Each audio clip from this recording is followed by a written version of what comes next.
Okay, chapter 19. I have industriously sought the data for an expression upon birds, but the prospecting has not been very quasi satisfactory. I think I rather emphasize our industriousness because a charge likely to be brought against the attitude of acceptance is that one who only accepts must be one of languid interest and little application of energy. It doesn't seem to work out. We are very industrious. I suggest to some of our disciples that they look into the matter of messages upon pigeons, of course attributed to earthly owners, but said to be undecipherable. I'd do it ourselves, only that would be selfish. That's more of an intermediatism that would keep us out of the firmament. Positivism is absolute egoism. But look back in the time of Andre's polar expedition. Pigeons that would have no publicity ordinarily were often reported at that time. The Zoologist 3-18-21 is recorded an instance of a bird, puffin, that had fallen to the ground with a fractured head. Interesting, but mere speculation. But what solid object high in the air had the bird struck against? Tremendous red rain in France, October 16th and 17th, 1846. Great storm at the time, and red rain supposed to have been colored by matter swept up from this earth's surface and then precipitated. But in Comples Rendus 24-625, the description of this red rain differs from one impression of red, sandy, or muddy water. It is said that this rain was so vividly red and so blood-like that many persons in France were terrified. Two analyses are given. One chemist notes a great quantity of corpuscles, whether blood-like corpuscles or not, in the matter. The other chemist sets down organic matter at 35%. It may be that an interplanetary dragon had been slain somewhere, or that this red fluid, in which were many corpuscles, came from something not altogether pleasant to contemplate, about the size of the Catskill Mountains, perhaps. But the present datum is that with this substance, larks, quail, ducks, and water hens, some of them alive, fell at lions in Grenoble and other places. I have notes upon the other birds that have fallen from the sky, but unaccompanied by the red rain that makes the fall of birds in France peculiar, and very peculiar, if it be accepted that the red substance was extra mundane. The other notes are upon birds that have fallen from the sky in the midst of storms, or of exhausted but living birds falling not far from the storm area.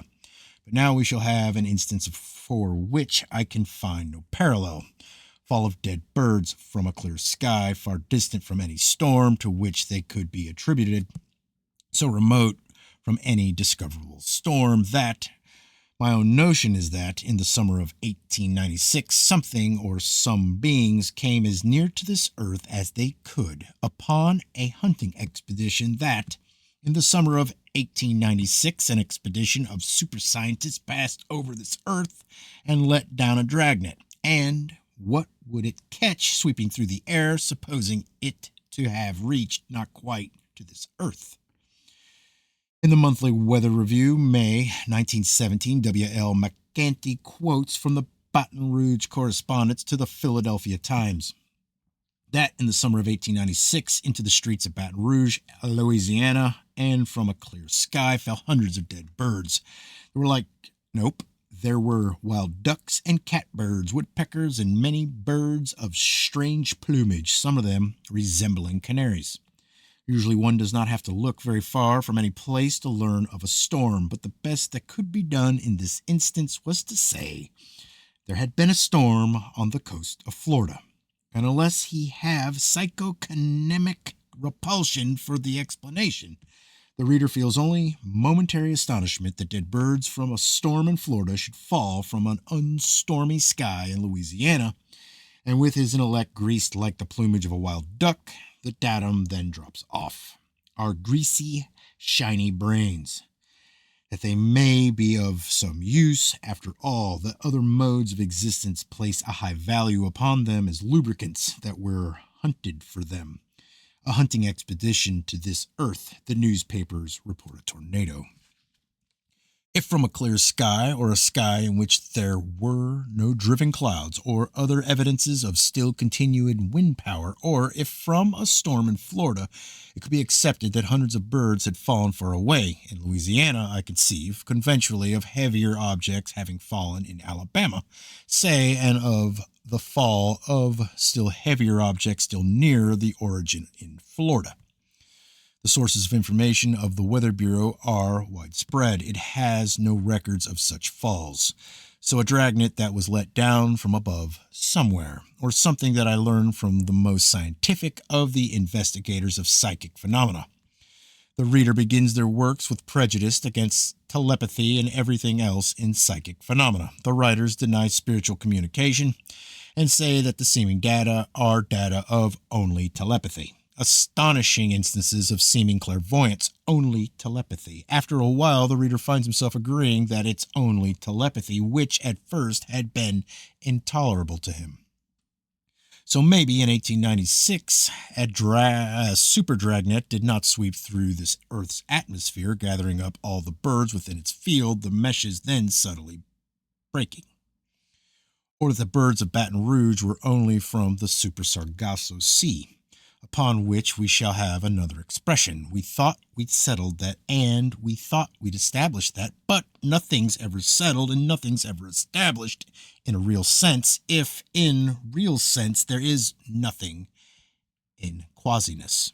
I suppose there had been a storm somewhere, the storm in Florida perhaps, and many birds had been swept upward into the Super Sargasso Sea. It has frigid regions and it has tropical regions, that birds of diverse species had been swept upward into an icy region where, huddling together for warmth, they had died.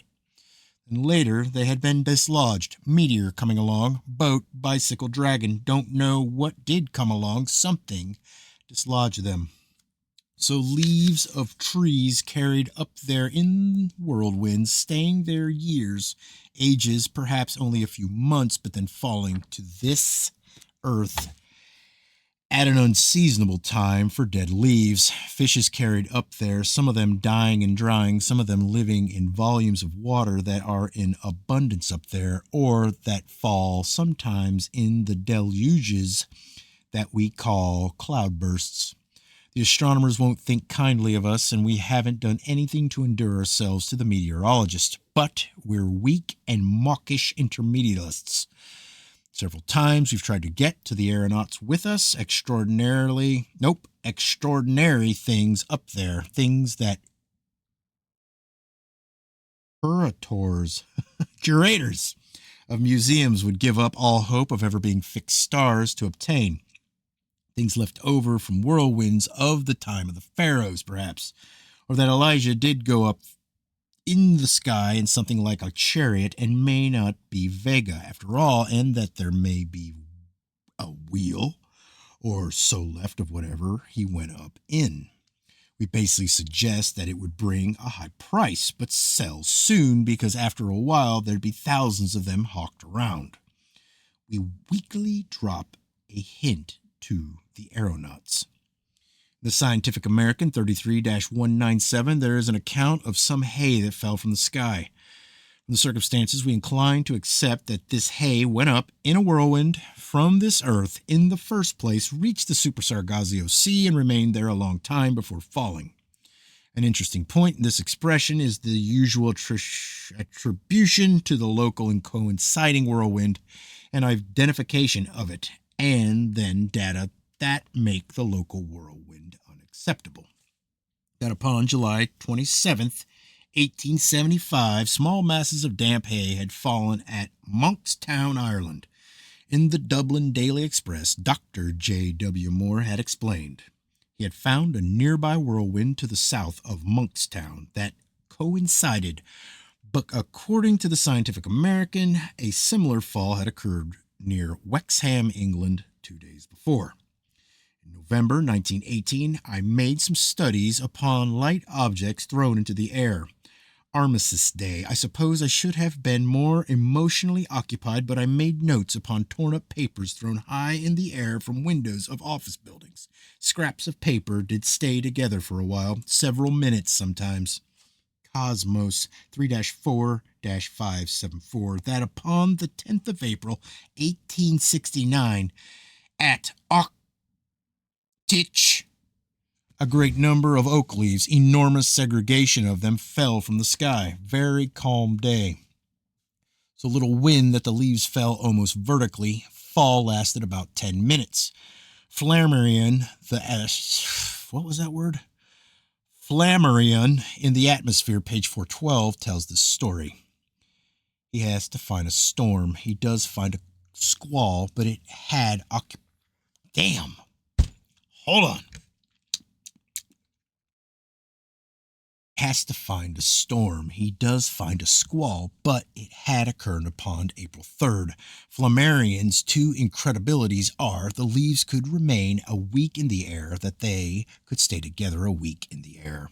Think of some of your own observations upon papers thrown from an airplane. Are one incredibility that these leaves had been whirled up 6 months before, when they were common on the ground and had been sustained, of course not in the air, but in a region of gravitationally inert, and had been precipitated by the disturbances of April rains. I have no records of leaves that have so fallen from the sky in October or November, the seasons when one might expect dead leaves to be raised from one place and precipitated somewhere else. I emphasize that this occurred in April. La Nature 1889-2-94, that upon April 19, 1889, dried leaves of different species, oak, elm, etc., fell from the sky. This day, too, was a calm day. The fall was tremendous. The leaves were seen to fall 15 minutes, but judging from the quantity on the ground, it is the writer's opinion that they had already been falling half an hour. I think that the geyser of corpses that sprang from Robamba towards the sky must have been an interesting sight. If I were a painter, I'd like that subject. But this cataract of dried leaves, too, is a study in the rhythms of the dead. In this datum, the point most agreeable to us is the very point that the writer in La Nature emphasizes. Windlessness. He says that the surface of the Loire was absolutely smooth. The river was strewn with leaves as far as he could see.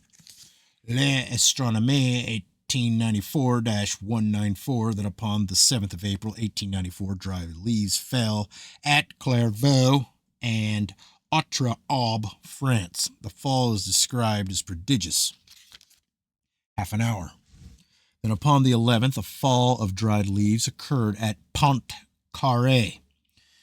It is in this reoccurrence that we found some of our opposition to the conventional explanation. The editor, Flammarion, explains. He says that the leaves had been caught up in a cyclone which had expanded its force, that the heavier leaves had fallen first. We think that was all right for 1894, and that it was quite good enough for 1894. But in these more exacting days, we want to know how wind power insufficient to hold some leaves in the air could sustain others 4 days. Factors in this expression are unseasonableness, not for dried leaves, but for prodigious numbers of dried leaves, direct fall, windlessness, month of April, and localization in France. The factor of localization is interesting. Not a note have I upon fall of leaves from the sky except these notes.